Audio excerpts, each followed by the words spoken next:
আজকে তোমাদের দেখায় সকালের ধরা মাছগুলো। চলো তো দেখি কোনটা কি মাছ। মাছগুলো যে টাটকা তোমরা সেটা মাছ দেখেই বুঝতে পেরে গেছো।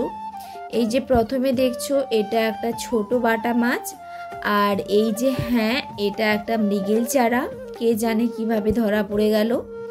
আর এই যে বড়টা এটা মোটামুটি সাইজের একটা মৃগেল মাছ, ধরা পড়ার মতো সাইজ তো বটেই।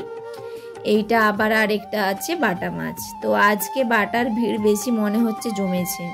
আজ মোটামুটি যা মাছ উঠেছে বেশিরভাগই বাটা আর মৃগেল। মা শুরু করে দিয়েছে এদিকে মাছ ভাজতে।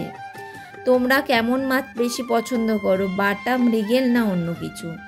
তাজা মাছের তেল দিয়ে যে কোনো তরকারি বানালে কিন্তু স্বাদ হয় আলাদা। বুঝতেই পারছো আজ একটা স্পেশাল রান্না হতেই চলেছে। অনেকে বলে মাছ ধরো, রান্না করো, খাও। আমি বলি মাছ দেখাও, ক্যামেরায় বন্দি করো আর গল্প বানাও।